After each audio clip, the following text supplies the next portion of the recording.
Bonjour, donc on arrive au dernier chapitre, chapitre 4, qui traite les courbes paramétrées, et peut-être on va donc étudier même les courbes polaires.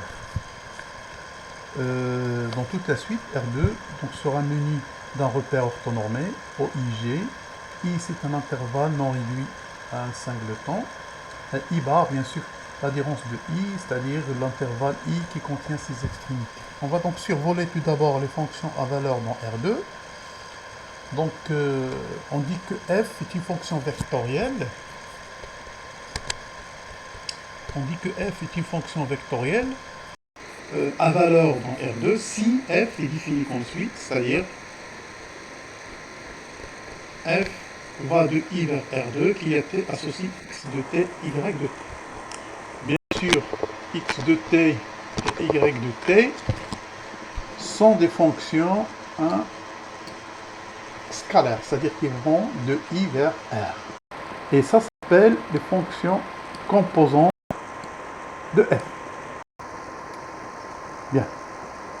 Maintenant, une autre définition, si je prends I une fonction vectorielle, donc une fonction vectorielle, dans notre cas, on va seulement prendre R2, c'est-à-dire on peut prendre R3, R4, ainsi de suite.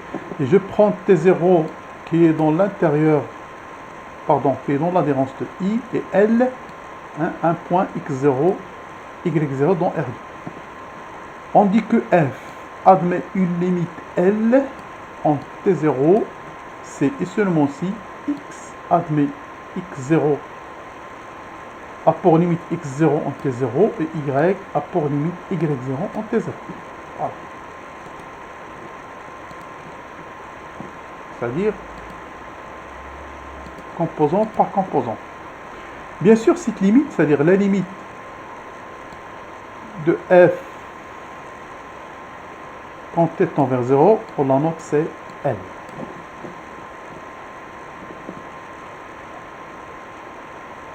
Remarque, si j'ai une fonction f qui est une fonction vectorielle à valeur dans R2 et je prends T0, un point quelconque de l'intervalle I, on dit que f est continu en T0, c'est bien sûr la limite de f de t en T0 est égal à f de T0.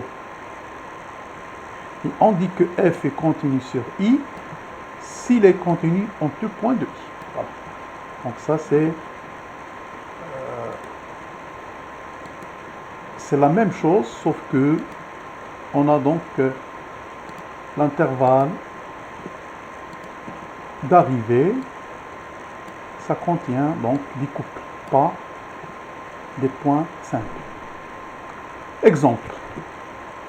Donc si je considère la fonction, voilà, f de t égale, qui a t associé t 1 sur t.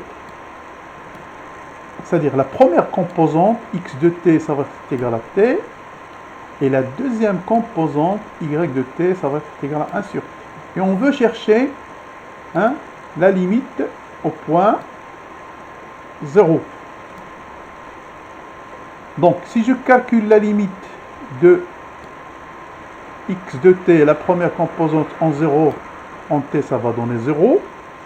Et si je calcule la limite en y de t, en 0, ça va donner l'infini.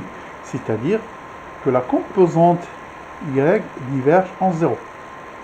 Donc, f ici n'admet pas, cette fonction vectorielle n'admet pas de limite en 0. Deuxième exemple, si je considère la fonction f de t, on lui associe ln1 plus t sur t, sinus de t sur t. Bien sûr, la première composante x de t, la limite de la première composante ln de 1 plus t sur t, c'est égal à 1. Donc ça, c'est une limite usuelle de f en 0. Et la limite de la deuxième composante, sinus de t sur t, elle aussi, c'est une limite usuelle, est égale à 1. Donc là, les deux composantes convergent vers 1, et donc f admet 1 comme limite en 0. Voilà. C'est très simple. C'est-à-dire, ici, dans le cas vectoriel, donc, on Donc on traite notre fonction composante par composante. On étudie composante par composante. Une proposition, un premier résultat. Donc, si je prends f, une fonction vectorielle de composante x et y, et je prends t0 dans l'adhérence de i, et L égale x0, y0, un point de R2. Donc la fonction f a pour limite L en t0, c'est et seulement si cette fonction admet tend vers 0 lorsque t tend vers t0. Donc ça c'est un premier résultat. Au lieu donc de calculer la limite x de t et de y de t, donc j'ai une caractérisation de la limite d'une fonction vectorielle en un point donné t0. Preuve.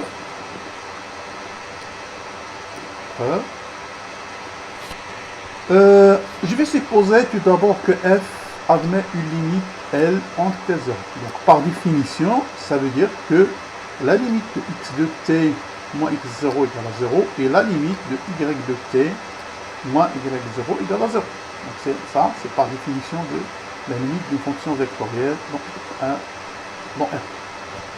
Par suite, donc si je calcule ça, le carré de cette fonction plus le carré de cette fonction racine, donc j'aurai, donc c'est la fonction g de t, sa limite, ça va tendre vers 0, d'après ça. D'après, bien sûr, les opérations élémentaires sur les limites. Réciproquement, si la fonction g tend vers 0, nous avons quoi? Donc, c'est-à-dire que cette fonction tend vers 0. On sait que x de t moins x0 au carré est inférieur à cette quantité. Donc ça, c'est une quantité positive. Donc, en passant, et bien sûr, y de t moins y0 est inférieur à cette quantité, parce que cette quantité est positive, elle aussi. Donc, vous aurez la valeur absolue de x de t moins x0 inférieur à ça, qui est g de t, et y de t moins y0 inférieur à cette quantité. Et donc, autrement dit que ça, elle est inférieure à g de t, et y de t moins y0 inférieur à g de t.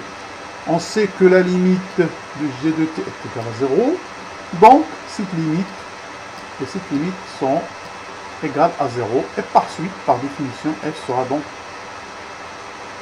à pour limite L en t0. Bien. Donc, il suffit donc pour montrer que f admet une limite en un point t0, montrer que cette fonction tend vers 0. C'est vraiment. Remarque. Donc, si je prends f, une fonction vectorielle de composante x, y, t0 dans l'adhérence de l'intervalle i et L un point de R. Donc, f est continue en t0, bien sûr, c'est et seulement si les fonctions x et y le sont. Donc, f est continue en un point si les composantes sont continues en ce point. Et bien sûr, f est continue sur i si les composantes sont continues sur i. Voilà. Donc, les fonctions vectorielles, on traite composante par composante. Donc, revient à montrer la continuité et rechercher ou bien chercher les limites des fonctions composantes ou bien des composantes de la fonction. Maintenant, on passe à la notion de la dérivabilité des fonctions vectorielles. Je vais prendre f, une fonction vectorielle de composante x et y. Voilà. T0, un élément de i, et L, bien sûr, en R. Et on dit que f admet pour dériver n en t0, c'est bien sûr x admet pour dériver en x0 et y admet pour dériver y0 en t0. Et en note, f' de t0, c'est x' t0, y' t0. Voilà, donc f est dérivable en un point t0, et sa dérivée c'est x0, y0, si et seulement si, bien sûr, bien si x est dérivable en t0 et admis pour dériver x0, et y est dérivable en t0 et admis pour dériver y0. Remarque, je prends f une fonction vectorielle de composante x, y, donc j'aurai f est dérivable sur i, maintenant on va chercher la fonction dérivée, si f est dérivable en tout point de i. Donc f est dérivable sur i, c'est dérivable en tout point de i, et sa fonction dérivée, voilà, f', elle est définie comme ça. f' associe f' de t dans f. Voilà. Bien. Maintenant, on va donner un exemple. Voilà. Si je prends, par exemple,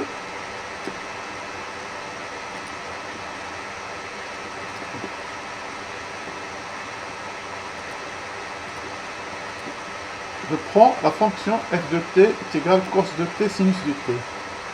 Bien sûr, f est dérivable, car, bien sûr, les composantes, on a dit que cosinus sont dérivables sur R. Et la dérivée de f', on a dit que c'est la dérivée de cos, dérivée de sinus. La dérivée de cos, c'est moins sinus de t, et la dérivée de sinus, c'est cos de t. Voilà. Maintenant, je vais prendre, j'ai une bijection de i sur j. Deuxième exemple.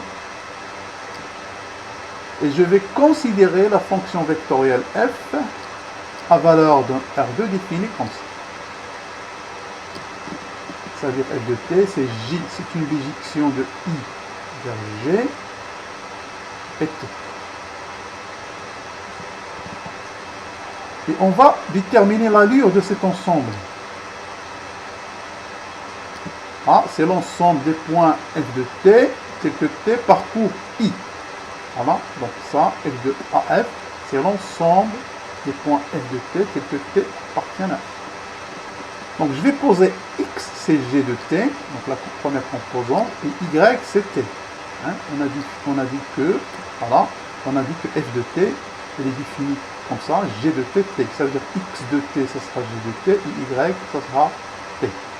Nous avons donc x, donc puisque y égale à t, je vais remplacer t par, alors vous aurez x est égal à g de y. Puisque g c'est une bijection, ça veut dire que y est égal à g moins 1 de x. Donc, les points sont bien sûr, c'est-à-dire les points AF, sont bien sûr ceux de la courbe représentative de la fonction g moins 1. Y égale à g moins 1. Maintenant, on va définir la notion de classe CK, les fonctions de classe CK. Voilà, définition. Je vais prendre f, une fonction. Pardon. Je vais prendre f, une fonction.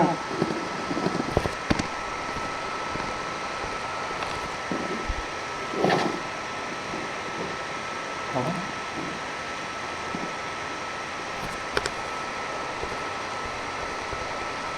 Une fonction vectorielle de composant x, y. On dit que f est de classe CK sur i. Si, bien sûr, x et y sont de classe CK, si x et y sont k fois dérivables sur i et la dérivée k1 des composantes sont continues sur i. Voilà. Une fonction vectorielle, elle est de classe CK, c'est ces composantes sont k fois dérivables et leurs dérivées k1 sont continues. Ça veut dire les composantes x et y sont de classe CK. F est de classe C infinie.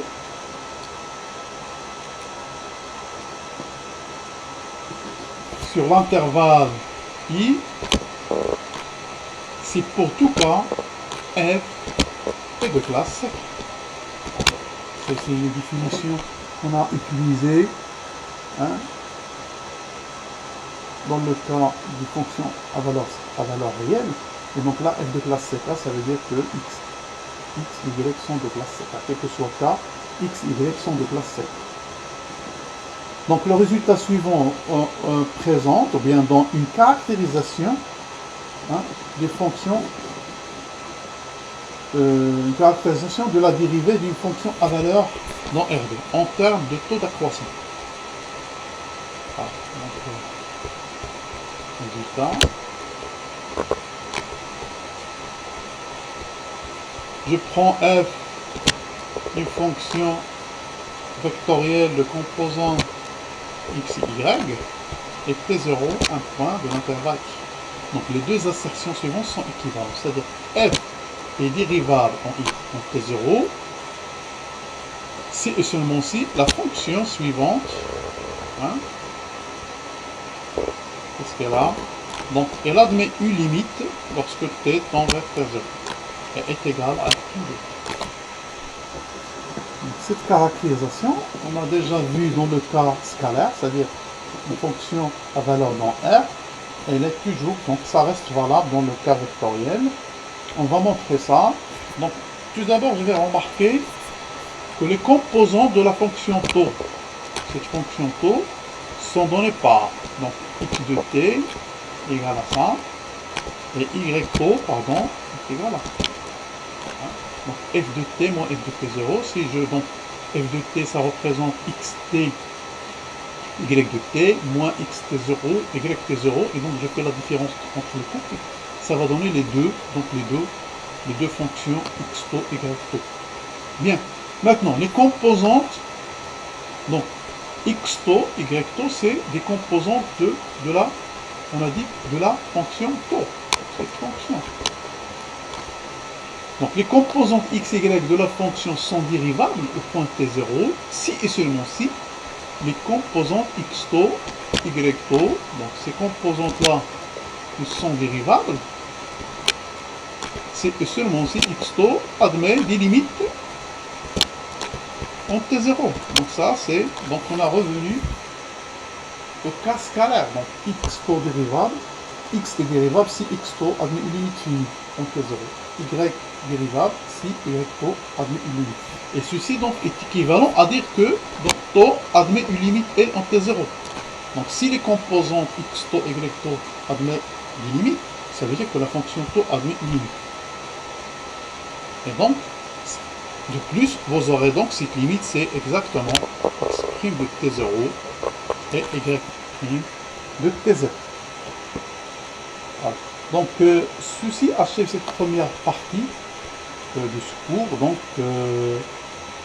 merci de votre attention. Donc, on se verra au second partie.